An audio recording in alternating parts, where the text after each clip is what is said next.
Nah, bayangan yang semula hitam tuh jadi perlahan-lahan tampak jelasnya yang ditengok sama Om Felix. Dan pada saat itu kalian tahu, Om Felix melihat ada sesosok seperti manusia sedang menari-nari.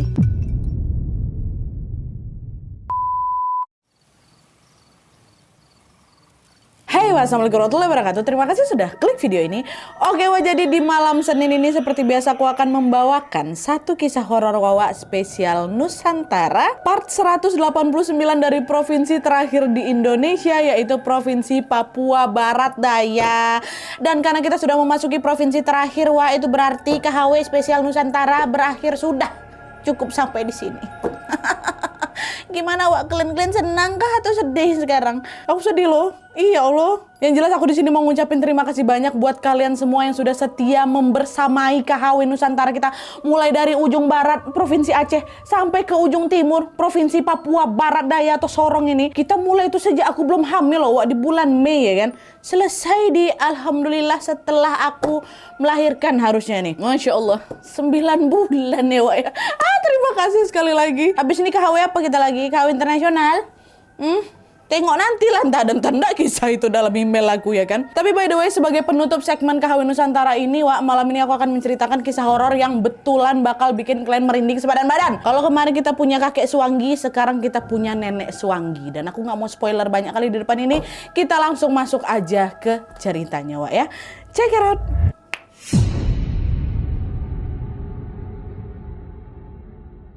Oke, jadi kisah yang akan aku ceritakan malam ini datang dari Wawa kita yang bernama Alia dari Sorong, Provinsi Papua Barat Daya. Halo Alia. Jadi Wak, pengalaman ini dialami oleh Alia dan keluarganya, terutama tantenya yang bernama Mama Mega. By the way, di Papua Wak, katanya panggilan Mama ini memang sering kali dipakai sebagai pengganti kata ibu. Jadi macam Ibu Mega gitu loh, atau Tante Mega lah kayak gitu ha. Nah, kejadian ini terjadi pada tahun 2011 ketika Mama Mega ini sedang mengandung anak ketiga. Dan by the way, sebelum aku masuk ke kisahnya, aku mau jelasin sedikit tentang latar belakangnya si Mama Mega ini Wak ya, karena kisah ini tentang Mama Mega dan juga Alia serta keluarganya.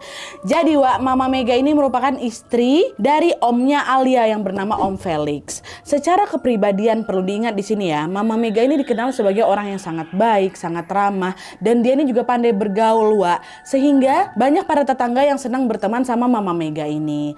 Dan gak cuma itu aja, Mama Mega ini punya kebiasaan yang cukup unik Wak, yaitu suka tertawa dengan suara keras sehingga orang-orang di sekitarnya juga ikutan ketawa. Jadi kayak nular gitu lah, setiap kali Mama Mega diketawa. Ada kalian punya kawan kayak gitu kan? Ketawa dia padahal kita nggak tahu apa yang diketawainnya. Ikutan ketawa kita gara dia ketawa kayak gitu ha. Nah, kayak gitu nih sifatnya Mama Mega kan. Nah, pada saat itu Mama Mega ini tinggal di sebuah rumah bersama-sama dengan keluarga besarnya, yaitu keluarga Mama Mega. Ini ada Om Felix sama 2 anaknya, terus ada nenek kakeknya Alia, terus ada Alia sama kedua orang tuanya Alia juga gitu. Jadi di rumah itu ada 3 kakak neneknya, kakak Omega pula, Tante Mega, sama kakak bapak mamanya si Alia. Nah, lanjut lagi, itu aja lah latar belakangnya ya. Jadi Wak, kisah ini bermula ketika pada suatu sore Mama Mega ini sedang memainkan suatu permainan lokal gitulah bersama ibu-ibu tetangga lainnya. Saking serunya bermain, Mama Mega ini sampai berkali-kali ketawa ngakak gitu loh dengan suaranya yang sangat menggelegar. Itu kan biasanya kayak gitu kan, pokoknya seru kali lah permainan mereka gitu. Wow, ketawa lah si Mama Mega ini. Dan ketika memasuki waktu maghrib, barulah Mama Mega dan para ibu-ibu membubarkan diri dan kembali ke rumah masing-masing. Nah, pas baru berjalan beberapa langkah Wak, tiba-tiba aja Mama Mega ini didatangi sama seorang anak kecil. Terus anak kecil ini kayak ngasih sebuah bungkusan gitu ke si Mama. Dia bilang, Mama Mega, ini ada titipan buat Mama katanya. Oh, makasih, repot-repot kamu, kata gitu. Sama-sama Mama, katanya. Dah habis itu pergi si anak ini. Dia ngasih bungkusan ke Mama Mega. Nah, tepat setelah anak itu pergi, Mama Mega baru sadar kalau dia lupa nanya nih siapa yang ngasih bungkusan itu sama saya gitu loh. Maksudnya siapa yang nitipin titipan itu ke anak ini supaya ngasih ke saya kayak gitu. Intinya di sini Mama Mega nggak tahu itu titipan dari siapa. Tapi di situ Mama Mega ini mikir, ya udahlah, dari siapapun titipan ini aku akan menerimanya. Toh niatnya pasti baik kayak gitu, kata Mama Mega. Dia pun kembalilah berjalan menuju ke rumahnya sambil bawa itu bungkusan. Sesampainya di rumah, Mama Mega pun langsung membuka bungkusan itu. Dan ternyata bungkusan itu berisi sebuah pinang sama kapur sirih, Wak. Macam yang untuk dikunyah-kunyah di gigi. Nah, itu yang didapatnya. Nah, mendapati pemberian itu Mama Mega senang kali lah. Dia pun langsung tuh mengunyah pemberian itu tanpa ada perasaan curiga sedikit pun, Wak. Nah, dan setelah memakan buah pinang sama kapur sirih tadi, dan semuanya aman-aman aja, dibersihkan lagi sama Mama Mega, ditaruh pada tempatnya. Tapi, Wak, memasuki hari ketiga, Mama Mega ini mulai mengalami serentetan kejadian tidak masuk akal. Pada suatu sore di hari ketiga ini, Wak, Mama Mega tiba-tiba mengalami demam tinggi yang diikuti dengan kakinya yang sedikit membengkak. Pada saat itu Mama Mega menganggap bahwa hal itu adalah sesuatu yang wajar. Orang dia lagi hamil kok. Kan biasa tuh kaki bengkak, badan pusing-pusing kayak gitu kan. Dah akhirnya dia pun merebahkan dirinya lah di kasur buat beristirahat sebentar. Nah, selang beberapa jam kemudian demam yang dialami sama Mama Mega ini langsung sembuh tuh, sehingga dia bisa kembali beraktivitas seperti biasa. Tapi rupanya kesembuhan itu juga nggak berlangsung lama, karena selang 1 minggu kemudian Mama Mega ini kembali mengalami demam tinggi. Dan selain demam, Mama Mega ini juga sudah mulai bermimpi sesuatu yang sangat-sangat membingungkan, Wak. Membingungkan dan juga menyeramkan lah gitu. Jadi ceritanya pada saat lagi tertidur pulas nih, Mama Mega bermimpi, ingat, Mama Mega bermimpi didatangi oleh sesosok wanita berambut panjang yang postur tubuhnya pendek tapi agak sedikit berisi, Wak. Tapi yang bikin agak seramnya, Wak, si sosok ini tidak memakai sehelai kain pun yang menutupi tubuhnya, alias apa, bugil, nggak pakai baju sama sekali. Nah, belum sempat mencerna keanehan itu, Mama Mega ini kembali dibuat terkejut lagi ketika sosok ini tiba-tiba nanya, "Kamu pilih mana? Nyawamu atau nyawa bayi dalam perutmu?" Kata si sosok ini. Nah, dengar pertanyaan itu Mama Mega yang ada dalam mimpi ini pun juga langsung ketakutan, Wak. Dia lalu memberanikan diri untuk menolak si permintaan tadi. Tapi sayangnya belum Mama Mega ini mengucapkan sepatah kata apapun, dia tiba-tiba terbangun nih dari tidurnya kan. Mimpi apa aku tadi itu? Dan tepat setelah membuka matanya, Mama Mega pun langsung menceritakan kejadian atau mimpi yang baru saja dia alami itu ke suaminya, Om Felix. Papa tadi gini. Ceritain kenapa ya kok tiba-tiba kayak gitu mimpi? Kok aku nggak pernah lo mimpi kayak gitu sebelumnya? Nah, dengan lembut, ya biasalah kan suami mencoba menenangkan. Dengan lembut Om Felix ini meyakinkan Mama Mega bahwa udah tenang sayang, itu cuma mimpi. Semuanya akan baik-baik saja katanya. Nah, bersamaan dengan itu Mama Mega pun kembali sehat lagi seperti semula. Dia udah nggak demam-demam lagi tuh, ya kan? Tapi udah ada nih mimpi aneh kayak tadi. Ingat ya, Wak, tadi sosoknya apa? Nggak pakai baju, bogel dia. Terus dia ngomong kayak gitu sama Mama Mega. Nah, ternyata betul aja, Wak, hal itu juga tidak berlangsung lama karena Mama Mega ini kembali mengalami kejanggalan yang ternyata menjadi pertanda buruk bagi keselamatannya. Tahu kalian? Jadi ceritanya, Wak, pada suatu malam Mama Mega ini lagi ketiduran di ruang TV bersama dengan beberapa keponakan lainnya, termasuk Wak kita si Alia ini. Nah, pas lagi enak-enaknya tidur ini, Mama Mega mendadak terbangun, gegara, betisnya kram. Biasalah ibu hamil juga kadang suka kayak gitu kan. Nah, pas membuka matanya itulah Mama Mega melihat ada sesosok makhluk tinggi besar, tapi Wak, tinggi besar, dia berjalan keluar dari kamar mamanya, which is kamar nenek. Berjalan ngarah ke belakang. Tapi waktu itu si Mama Mega nih nggak takut, Wak, karena dia pikir, oh aku lagi mimpi nih. Ya, dia mikirnya kayak gitu, aku lagi mimpi. Karena kan kita tidur nih, karena dia ngerasa lagi mimpi. Di dalam mimpi itu si Mama Mega ini pun berjalan ngendap-ngendap ngikutin si sosok tinggi tadi itu kemana dia pergi. Diikutin dari belakang. Dan ternyata si sosok itu menuju ke dapur, Wak. Dia berhentilah tepat di samping sumur yang ada di sana. Memang di dapur tuh ada sumur nenek, Nat. Nah, terus sosok ini berdiri diam, Wak, cukup lama di situ dengan posisi membelakangi Mega. Kebayang ya? Ini sumur, sosok tuh di sini di belakangnya si Mega. Nah, melihat keanehan itu, Mama Mega jadi bertanya-tanya, ngapain dia berhenti di situ gitu? Apa dia penghuni sumur ini? Tapi selama aku tinggal di sini baru pertama kali lah aku lihat dia, kata Tante Mega ini. Nah, belum sempat memahami keanehan itu, Wak, tiba-tiba saja sosok yang tadi membelakangi Mega ini, anggaplah sini si sosok itu kan, dia membelakangi kalian kan kayak gini kan. Ini Bu Mega nih, ini sosok nih. Sosok yang awalnya membelakangi Mega, Wak, tiba-tiba menghadap ke mamanya Mega dan kemudian sosok itu melayang, dia berputar balik kayak dia, Wak. Berputar balik sampai kepalanya di bawah, kakinya di atas. Terbayang kayak gini kan? Ini sumur nih. Dan ini pun masih dalam posisi ngadap mamanya Mega. Jadi waktu dia kayak gini, dia balik, langsung mutar. Tersenyum pula dia tuh menyeringai gitu kan. Kayak gitu. Terus masuk dia dalam sumur. Itu. Nah waktu nengok itu Mama Mega masih, kenapa kau? Tapi dia masih agak tenang, Wak. Karena pada saat itu Mama Mega beranggapan apa? Aku nih lagi mimpi, kayak gitu kan. Nah tapi entah kenapa Mama Mega ini tiba-tiba merasa terdorong untuk kayak mencubit pipinya gitu, kayak pengen menyadarkan dirinya. Bentar loh, aku mau bukti ini kalau apa yang ku tengok tadi pasti mimpi. Ya kan, dicubit-cubitnya lah pipinya. Tapi rupanya cubitan itu terasa sakit. Disitulah Mama Mega ini akhirnya sadar bahwa kejadian yang baru saja dia lihat tadi merupakan kejadian nyata, bukan mimpi. Ada sosok keluar dari kamar mamanya, berjalan, masuklah dia ke dalam itu sumur. Paniklah si Mega di situ. Langsunglah dia berteriak kencang kan hingga membangunkan semua orang yang sedang tertidur pulas, termasuk aku Nadia. Nah, Om Felix suaminya yang mendengar teriakan itu pun langsung menghampiri istrinya. Ada apa sayang? Kamu kenapa ngapain malam-malam depan sumur kayak gini? Iya Allah bang, tadi aku tengok hantu di dapur ini bang. Wah semua lah diceritain. Aku pikir tadi cuma mimpi, ternyata betulan bang, berputar dia itu. Mau diceritain semuanya kan. Masa sih? Perasaan selama tinggal di rumah ini kita nggak pernah ngeliat hantu loh. Yang mungkin kamu salah lihat aja. Udahlah keluar. Siap-siap nih, bentar lagi juga udah mau sholat subuh. Kita sholat sama-sama ya biar tenang. Katanya iya bang katanya. Dan tuh akhirnya mereka pun langsung melaksanakan sholat subuh berjamaah bersama dengan anggota keluarga yang lainnya. Dan nih setelah sholat mereka pun lanjut berzikir seperti biasa, Wak. Nah nggak lama kemudian Mama Mega ini merebahkan dirinya di sana di tempat itu sambil menatap ke arah langit-langit. Nah menyadari hal itu Alia si Wawak kita yang berada di samping Mama Mega langsung mikir, oh pasti Mama Mega capek kali ini, apalagi dia lagi hamil besar ya kan. Dan pun pada saat itu memang sudah mendekati HPL, Wak, bentar lagi mau melahirkan lah gitu. Nah akhirnya Alia pun lanjut berzikir lagi. Pokoknya setelah sholat itu Tante Mega ini langsung kayak gitulah ngerebahin badannya. Alia lanjut berzikir dan membiarkan Mama Mega rebahan di sampingnya. Nah, selang 5 menit kemudian lah Nat, Mama Mega ini kembali duduk lagi. Dia minta diambilkan air minum. Tolong ambilin minum lah nak katanya. Alia pun langsung bergegas ke dapur ngambillah segelas air. Gak lama kemudian Alia baliklah ini ke tempat sholat dan memberikan gelas itu kepada si tante. Dan tepat setelah meminum air itulah Wak, Alia dan keluarganya dibuat terkejut karena secara tiba-tiba Nadia di depan mata kepala aku Mama Mega nih muntah ya kan. Awalnya muntahnya dikit aja Nadia, biasalah. Tapi lama-kelamaan muntahnya makin banyak sampai basah itu tempat sholat kami. Banyaknya nggak wajar. Ada kali 3-4 liter tuh Nat. Bayangkanlah banyak kali kan. Dan yang bikin anehnya lagi Wak, di dalam muntahan itu ada macam serabut-serabut buah pinang gitu loh yang warnanya sudah memudar.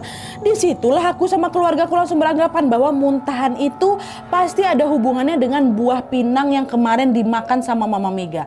Pasti ini. Soalnya terakhir kali mereka melihat Mama Mega kayak gitu ya pakai bungkusan yang dikasih sama anak-anak itu, Wak. Selebih-lebihnya nggak ada. Pun di rumah tuh nggak pernah nyetok kayak pinang sama sirih kayak itu, nggak ada nih. Dan untuk membuktikan asumsi tersebut, Om Felix pun akhirnya manggil orang pintar di kampung mereka, Wak. Namanya Kakek Abbas. Dan sesampainya si Kakek Abbas itu di rumah, Kakek Abbas pun langsung memeriksa Mama Mega. Nah selang beberapa saat kemudian Kakek Abbas tiba-tiba bilang apa kalian tahu? Astagfirullah, kalau sudah begini saya tidak bisa bantu lagi. Mohon maaf, dia sudah tidak bisa diapa-apakan. Kalian tinggal tunggu waktu saja. Kata Kakek Abbas kayak gitu. Dengar itu langsung nanya lah suaminya kan. Emang ada apa nih Kek? Tunggu waktu gimana maksudnya? Kakek Abbas jawab lagi. Istri kamu sudah diberi makan oleh seseorang yang sedang mempraktekkan ilmu suanggi. Dia sengaja menargetkan istrimu sebagai tumbal agar ilmunya semakin kuat. Makanan apa itu? Kayak perasaan istri aku gak ada makan yang aneh-aneh lah. Dia makan buah pinang dan buah kapur yang dititipkan kepada seorang anak kecil beberapa hari yang lalu. Tahu Kakek Abbas tuh Nat? Dengar penjelasan itu kagetlah mereka semua yang di sana kan. Alia dan keluarganya langsung berpikiran bahwa seseorang yang dimaksud sama Kakek Abbas ini adalah tetangga kami Nadia, yang kita sebut aja lah namanya Nek Omang. Ya, loh kok Neng Omang nih Wak tiba-tiba, kenapa nenek ini? Nah karena ternyata Wak, Nek Omang ini adalah seorang nenek-nenek yang diketahui oleh warga kampung tempat si Alia ini tinggal sebagai seseorang yang memang sudah mempraktekkan ilmu suanggi atau ilmu hitam sejak lama. Nah meskipun demikian para tetangga di sana tuh macam sama sekali nggak ada yang berani negur Wak. Kenapa? Karena ilmu nenek Omang ini dikenal sangat kuat gitu lah, sehingga orang-orang pun jadi takut berurusan sama dia. Tapi di sini gegara Nek Omang ini berani ngincar Mama Mega, Felix suaminya jadi nggak terima lah ya kan. Dia bermaksud langsung datangi rumah Nek Omang, mau dilabraknya nih. Udahlah saya mau datang ke sana aja.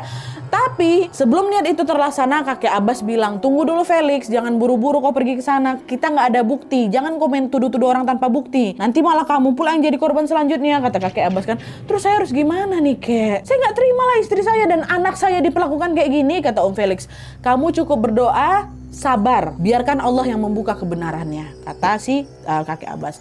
Ya sudahlah, kali ini saya turutin, kata kakek. Dan akhirnya mereka semua di sana pun fokus untuk pemulihan kondisinya Mama Mega. Sesaat kemudian mereka melihat Mama Mega sedang memegangi perutnya seolah sedang menahan sakit.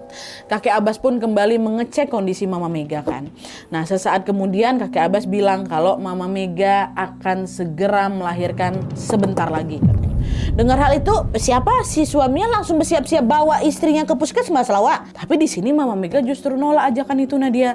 Dengan suara lemah dia bilang kayak gini. Mega mau melahirkan di rumah saja bang, abang gak perlu bawa Mega pergi ke puskesmas, katanya.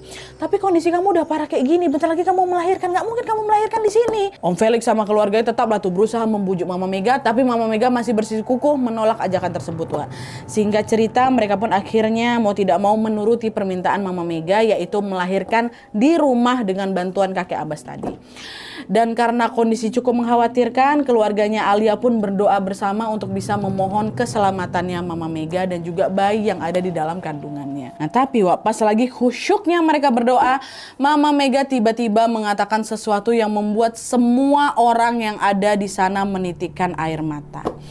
Pada saat itu Mama Mega bilang, saya sudah ikhlas kalau memang hari ini adalah hari terakhir saya di dunia. Tapi mohon rawat anak ini baik-baik ya, kata Mama Mega. Astagfirullah, jangan ngomong kayak gitulah sayang. Insya Allah kamu bisa melahirkan dengan lancar. Bertahan ya, kata Om Felix. Dan tepat setelah Om Felix berkata demikian, Mama Mega balik muntah-muntah lagi, Wak. Tapi kali ini bukan muntah air, melainkan memuntahkan seekor kecoa dan seekor kelabang. Bayangkan nama kalian, astagfirullahaladzim. Dan di saat yang bersamaan Mama Mega juga akan melahirkan sebentar lagi. Set keluar, udah mau melahirkan tuh, Wak. Nyadari hal itu, Nenek Alia pun langsung meminta Alia serta sepupunya, udah kalian pergi ke kamar depan, jangan tengok sini. Maksudnya biar gak usah nengok proses Mama Mega melahirkan lah gitu. Pigilah kami Nadia, tapi kami masih si Alia ini masih nguping lah gitu kan. Panik juga lah dia nengok tantenya, Wak. Nah tepat sebelum mereka masuk ke kamar, belum lagi kami masuk ke kamar tuh Nadia, Mama Mega sempat bilang lagi nih ke mereka yang ada di sana. Aduh sedih kali. Mama Mega bilang, kalian nanti bantuin nenek jagain adek ya. Dia ngomong kayak gitu sama kami, Nat, kata si Alia.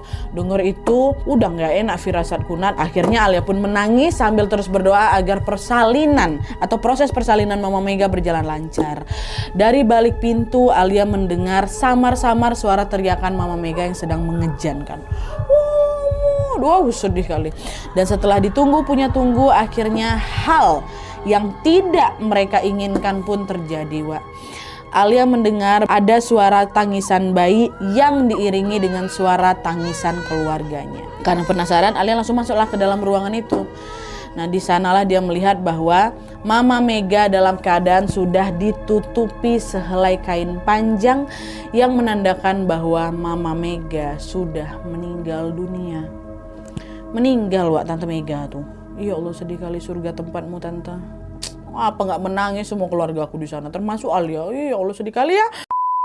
Nah singkat cerita, Wak, pagi itu berita kematian Mama Mega pun sudah tersebar ke berbagai penjuru kampung. Para tetangga pun langsung mendatangi rumah Om Felix untuk bisa mengucapkan bela sungkawa. Nah di tengah keramaian itu, nih balik lagi ke ceritanya, ini belum selesai nih, Wak. Di tengah keramaian itu mereka semua para pelayan ini dibuat terkejut karena ada seseorang yang diduga sebagai dalang atas meninggalnya Mama Mega justru muncul di situ. Siapa? Nek Omang. Datang dia, ditampakkan ya batang hidungnya ke rumahnya Felix, Wak. Sampailah ketika proses pemandian jenazah Mama Mega berlangsung, Nek Omang ini justru melakukan sebuah keanehan yang disaksikan oleh banyak orang di sana. Keanehannya apa? Jadi ceritanya pada saat itu jenazah Mama Mega ini kan langsung lagi dimandikan, Wak, di sebuah kamar kosong yang memang ada di dalam rumah. Dan setelah proses memandikan itu selesai, orang-orang pun keluarlah dari kamar itu ya kan. Ada beberapa dibersihkan, tapi setelah itu keluar. Nah ketika kamar itu lagi sepi, kamar bekas memandikan jenazahnya Mama Mega ini sepi, si nenek Omang ini justru masuk ke dalam kamar itu. Langsung dicelupkannya tangannya ke dalam air sisa pemandian jenazah Mama Mega. Dan yang lebih epiknya lagi, selain dia masukkan tangannya, dibasuhkannya air itu ke seluruh wajah sama rambutnya. Hah, kayak gitu, kayak orang ngambil wudhu, Wak. Orang ngambil wudhu pun gak ada yang sampai basah ke belakangnya.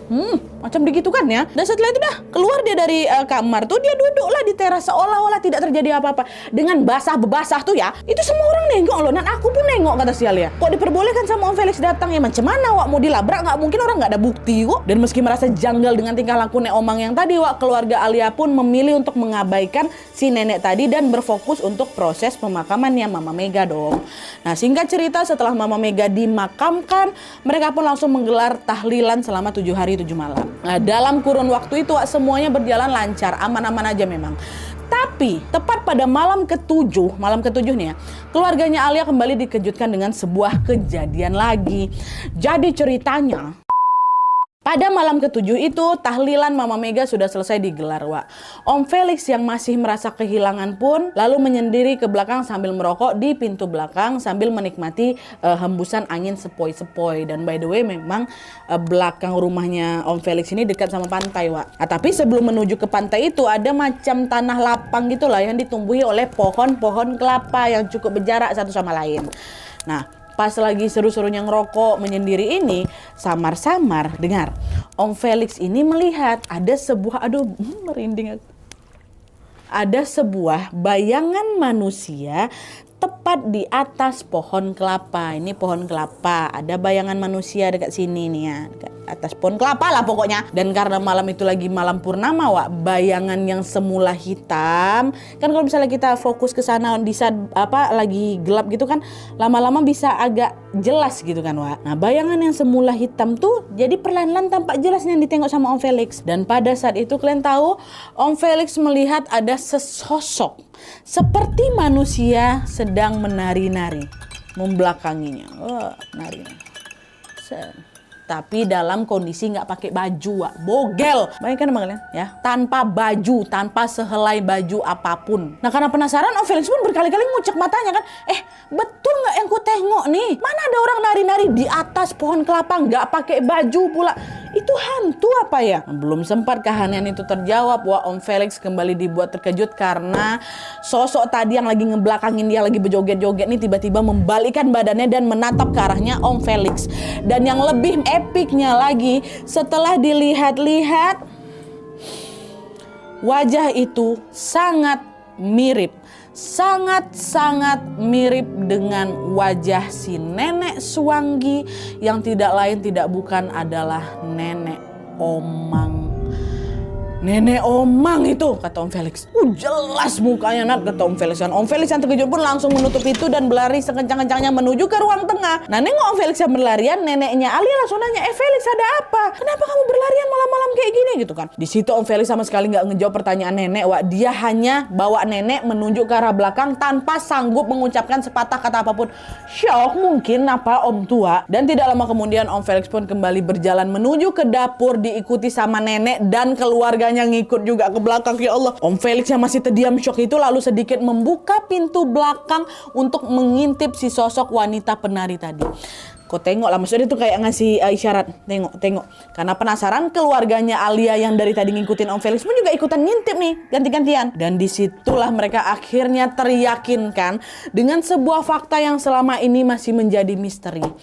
Pada saat itu kami semua, Nadia, termasuk aku, kami semua melihat dengan jelas bahwa sosok wanita yang menari-nari di atas pohon kelapa tanpa busana itu adalah nenek Omang.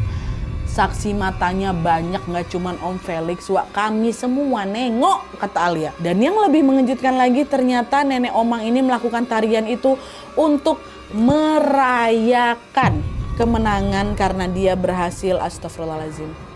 Itulah, menumbalkan tante demi ambisi pribadinya, yaitu supaya ilmu Suwangginya menjadi lebih kuat lagi. Kalian bayangkan, Wak, kalian tengok ada orang menari-nari bogel di belakang.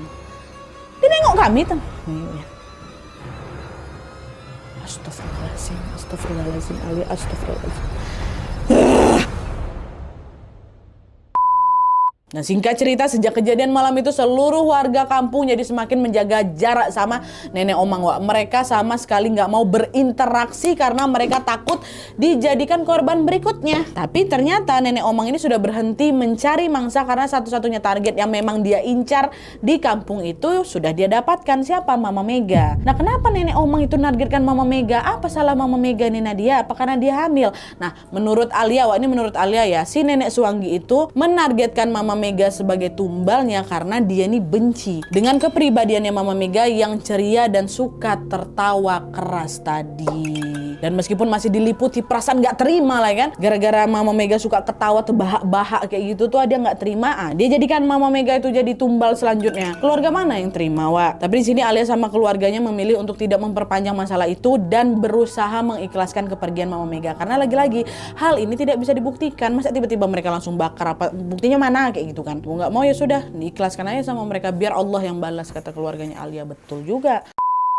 Nah, jadi itu tadi, Wak, kisah dari Mama Mega yang menjadi korban kejahatan nenek Suwanggi. Dari sini kita tahu betul bahwa pengguna ilmu hitam itu sangat-sangat kejam, Wak, ya. Mereka nggak segan-segan menghilangkan nyawa seseorang manusia tidak bersalah dan tidak tahu apa-apa nih. Dan karena kejadian itu, Wak, Alia sama keluarga besarnya sampai pindah loh. Udah nggak mau tinggal di kampung tuh lagi, bayangkan sama kalian. Terus kabar anaknya Mama Mega gimana, Nadia? Kata Alia, Wak, anaknya Mama Mega sekarang sudah tumbuh menjadi seorang anak kecil yang sangat lucu dan cantik, persis seperti mamanya. Oh, Masya Allah. Alhamdulillah sehat-sehat ya, Dek, ya. Mari kita doakan sama-sama semoga almarhumah Mama Mega diterima di sisi Allah Subhanahu wa Ta'ala, dan insya Allah dia syahid karena meninggal pada saat melahirkannya. Dan kita doakan juga semoga Alia serta keluarga selalu dalam lindungan Allah Subhanahu wa Ta'ala dan sehat walafiat dimanapun mereka berada.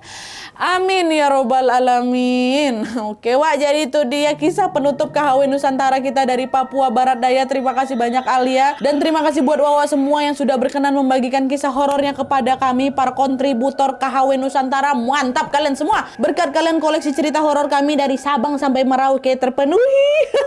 Nanti udah mau lebaran kan bilang mau ponakan kalian mau cerita horor dari mana? Gorontalo ada, kami pun di Laya. Mau apa lagi? Dari Papua ada. Nenek Suwanggi, kakek Suwanggi, mau apa lagi? Ya Allah, banyak cerita kita ya. Berkat kalian aku bisa menceritakan KHW Nusantara dari 38 provinsi di Indonesia secara lengkap. 38 provinsi ini ada pengirimnya semua loh, terwakilkan semua. Masya Allah, terharu kali. Karena ini memang episode terakhir, dengan itu aku ingin kembali menyampaikan bahwa KHW Nusantara resmi selesai sampai di sini. Wah, ya Allah. Dan karena KHW Nusantara ini udah selesai, kalian ada saran enaknya segmen video di hari Minggu ini diisi dengan apa, Wak? KHW Nusantara udah selesai dah, apa lagi? KHW reguler, nanti aja lah itu, biar aja dia di malam Jumat kan. Kita apakan KHW ini lagi? Pokoknya hari Minggu ini kita isi apa gitu, Wak? Tulis semua saran, pendapat kalian, ide kalian di kolom komentar di bawah, Wak, ya. Karena aku dan tim insya Allah akan membaca dan juga mempertimbangkan masukan-masukan dari kalian semua. KHW internasional Nadia, KHW per kabupaten Nadia, KHW dari tempat. KHW dari tempat aja nggak sih, Wak? Kayak gini, KHW tempat, gimana ya? KHW di mall, ya udah. Jadi KHW mall itu kita bawa 2 cerita di mall kayak gitu. KHW di bioskop, kita bawa kisah di bioskop. KHW gunung, kita bawa kisah di gunung. Jadi satu KHW itu satu video tuh ada 2-3 judul gitu kan. Karena banyak juga nih Wawa yang ngasih kisahnya tuh apa singkat-singkat, kita bisa masukin kompilasi kan. Atau apa enaknya? Apa mau kalian? Aku sama tim sebenarnya ada kebayang satu ide sih, tapi nanti aja lah ya. Kalian tunggu aja lah kejutan dari kami pokoknya. Ini dia masih besar perutnya. Iya kan aku lagi nyetok video. Kalian tahu aku syuting ini bulan apa? 21 November. Ini tayangnya Februari kan. Nah, dari November udah aku stok buat kalian semua, sayangku, cintaku, mengkekku. Anak ini masih dalam perutnya. Harusnya insya Allah di tanggal ini anakku udah keluar kan. Udah launching dia. Nah, udahlah. Lapar aku. Oke, Wak. Jadi sekian dulu videonya. Terima kasih banyak yang sudah menonton. Kalau kalian suka video ini, klik like-nya. Jangan lupa komen di bawah tidak ada, dan saran-saran untuk video selanjutnya. Jangan lupa nyalain notifikasinya supaya kalian tahu kalau aku upload video baru. And as always, jangan lupa untuk klik tombol subscribe supaya kalian sama-sama tahu informasi menarik dan menegangkan dari channel aku. See you next video, Wak. Bye.